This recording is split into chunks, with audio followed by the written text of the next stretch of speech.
With a furious slap, the man smacked the scorching hot coffee right out of her hands. He warned her to stay away from his boss's new woman. Over the phone, a powerful voice made it clear that anyone who dared to disrespect her was an enemy of the whole Chin family. But what they didn't know was that the real woman he had spent the night with was standing right there, humiliated and covered in coffee.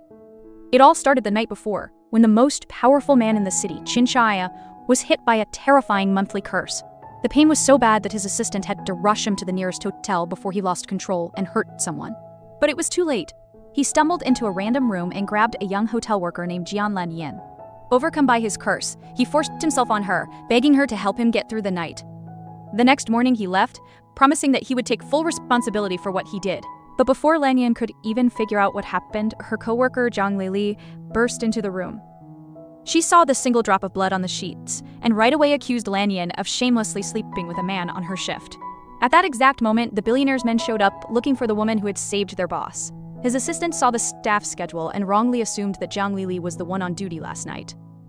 Realizing the man Lane had slept with was the legendary Qin Xiaohan, Jiang Lili shamelessly jumped at the chance. She lied, claiming she was the one who had saved him.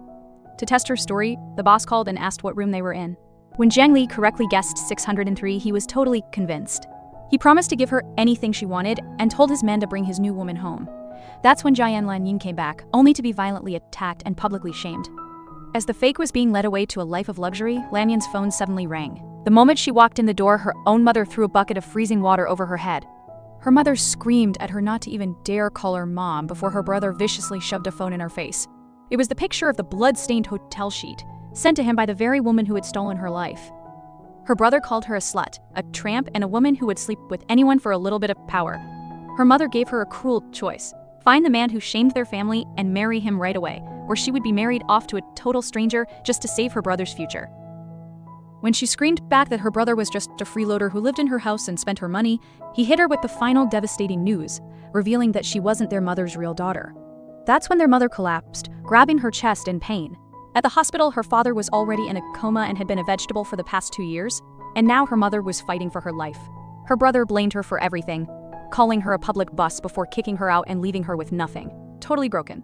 She ran into her supposed best friend at the hospital, who was now hanging on the arm of the billionaire's assistant. But instead of help, she was met with disgust, as her friend officially ended their friendship, calling her a disappointment. The next day at work, her coworkers ambushed her, spraying her with disinfectant and calling her a filthy public bus. Just as her manager was about to fire her, the hotel's new vice president made a grand entrance. It was Zhang Lili, the fake who had somehow become her new boss. In a shocking twist, it turned out that her own brother had plotted against her, taking a pile of cash from Zhang Lili to help frame his own adopted sister. For her first act of power, the new VP promoted one of the bullies to manager, then looked Lanyan dead in the eye and ordered her to clean the toilets. As the whole staff started chanting together. As the whole staff chanted for her to clean the toilets, the fake, Jiang Li, told her that she was just giving the people what they wanted. When Lanyan accused them of bullying, the manager shoved her to the ground, forcing her to thank her new boss for the opportunity. Lily then ordered her to kneel, but just as her coworkers forced her down, Qin Xiaohan himself showed up. The moment he appeared, he instinctively caught Lanyan as she fell, and a strange feeling of familiarity washed over him. He picked up her employee ID from the floor, finally realizing his men had gotten the wrong woman. But before he could do anything, Lily rushed to his side pretending to be the victim. When the manager accused Lanyan of disobeying orders and being disrespectful, Qin Xiao warned him that his men never hit women for no reason. He then handed Lanyan her ID, warning her that this was her second strike and that she should be careful. But as she and the billionaire walked away, a silver bracelet fell out of his pocket. Just as his assistant called to tell him that bigger things were happening, he saw the bracelet, recognizing it as the one from the woman in the hotel room, confronted his fiancée, demanding to know if she recognized it. Panicked, she denied everything, but her eyes gave her away. He turned to a nearby employee, Jiang Lingyin, demanding answers, but she stayed silent too. When another staff member revealed the bracelet belonged to the fiancé, she and the manager quickly made up a story, accusing the innocent Jian Lingyin of stealing it. They claimed it was just a cheap little thing from a temple. As Jian was dragged away by security, she realized she had been framed perfectly. Waking up in a cold sweat, the fiancé made a call. For 3 million, she ordered a hit. She wanted Jian Lingyin taken care of for good. In a flash, kidnappers grabbed Jian and her young daughter, throwing them into a van and speeding off. The lead kidnapper confirmed that the job was done. But Jian's nightmare wasn't over. At the hospital, her own adoptive mother revealed the cold truth that Jian wasn't her real daughter. She forced Jian to choose a husband, declaring that she had to marry for the family's honor, not for love. Her own brother called her a public bus, disgusted that she was still around. Her mother screamed that Jian's scandal would ruin her son's future. It turned out that her family thought she was a disgrace whose only value was in a marriage that made them money. Now Jian woke up in a dark, cold cellar, tied up next to her terrified daughter. The fiancé arrived at the abandoned warehouse and opened a briefcase full of cash for the kidnappers. She demanded to know where they were. Meanwhile, back in the cellar, the little girl, Qin Yan, revealed that her brother was Qin Xiaohan, the same CEO Jian Lanyan had the terrible run-in with. Across town, that same brother was exploding with anger in his office, slamming his assistant against the wall. He couldn't believe his own sister was missing, and that his team couldn't even find her. Back in the dark cellar, Jian and the little girl managed to untie each other and sneak out. But their escape didn't last long. The kidnappers discovered they were gone and reported back to the furious fiancé. She changed her plan on the spot, deciding that just killing Jian was too good for her. Just as Jian tried to smash a window to escape, the kidnappers caught her, throwing her to the ground and beating her without mercy. At that exact moment, the warehouse doors burst open. It was Qin Xiaohan, holding his crying daughter. The fiancée, Lily, had set up Jian's brutal beating by hired thugs. As the little girl ran to Jian, a kidnapper swung a wooden bat.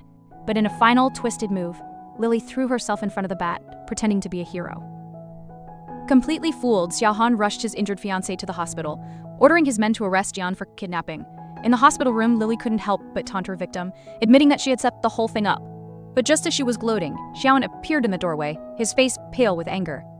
He had heard everything. To make things worse, his assistant brought in another woman, who confessed she had been hired by Jian's own adoptive mother to marry Jian off to her crippled son, and that Lily was the one who put her up to it. When her mother denied it, Jian pointed out her nervous habit of wringing her hands whenever she lied. The full weight of the whole scheme crashed down on Jian. He hugged a weeping Lily, only to collapse in pain. The doctor burst in with urgent news that the man's sister was bleeding out after surgery and needed a rare blood type right away. Without hesitating for a second, the woman in the hospital bed offered to donate, but the man viciously grabbed her, convinced she was just trying to take the credit. It turned out that just moments before, her own mother had slapped her across the face, revealing that she only cared about her making money for her brother's wedding and supporting their father who was stuck in bed. She didn't want her daughter to go to jail because it would mess up her son's future. Only then did the woman realize her mother was never begging for her, but for her son. The mother then delivered the final, devastating blow, saying that the woman wasn't her real daughter. Just as the man was about to take the woman for the blood transfusion, his companion Li stepped in, falsely accusing the woman of sleeping around and having bad blood. She then claimed that she also had the rare blood type, wanting to be the one to save his sister. But what no one knew was that Li was setting a deadly trap. A nurse checked her records and told her the blood types didn't match and a transfusion would kill her. Li simply ripped out the IV and declared that she just wanted the sister to die. Meanwhile, the little sister, Nian Yan, woke up from her surgery, crying out for her sister. She was brought into the hallway, where she ran right past the scheming Li and threw herself into the arms of the real sister who had saved her. In a flashback, the little girl was seen in a cage, and the woman was promising her that her powerful brother would come and save her. Even after seeing this, the man ripped the crying girl away from the woman, furiously ordering her to stay away from his sister. But the girl cried out that she wanted her because she was her sister. She then promised to protect the woman who had protected her. The little girl then turned on her own brother, calling him blind in his eyes and heart for not seeing the truth. Furious, the man accused the woman of drugging his sister. His scheming companion, Li, tried to smooth things over, but her plan was already falling apart. It turned out the man's assistant had found a huge clue. When the girl was kidnapped, all the signals in the factory area were jammed. It would have been impossible for Li to find her first, unless she was the kidnapper herself. Just as the man began to get suspicious, Li played her next card, faking her innocence and apologizing for wrongly accusing the woman. But her web of lies was getting deeper. A nurse confirmed that the woman Jian was the one who really donated blood. Cornered, Li accused the nurse of being bribed. The little girl, Nian, fired back, calling Li the bad woman and saying that it was her sister who had donated blood. But Li just played the victim, claiming she almost died for nothing because of their schemes. Unbelievably, the man apologized to Li, still completely trusting the wrong person. He threw the fake document at her feet. As she picked it up, her heart broke. The final blow came when the little girl she had saved looked at the fake paper and asked if her sister had been lying to her the whole time. After Li is exposed for faking her blood type, she's confronted in the hospital room by the woman's real brother, who reveals he has proof of her crimes. It turns out he swapped the fake blood report for the real one, which he had slipped into a nurse's pocket. At the mansion, the woman was hired as a maid, which was part of the little sister's plan to get the truth out. The head housekeeper, whose own husband was in the hospital, was jealous and plotted with the other maids to frame her. He realized he had feelings for her. He knew she had been set up and was determined to protect her.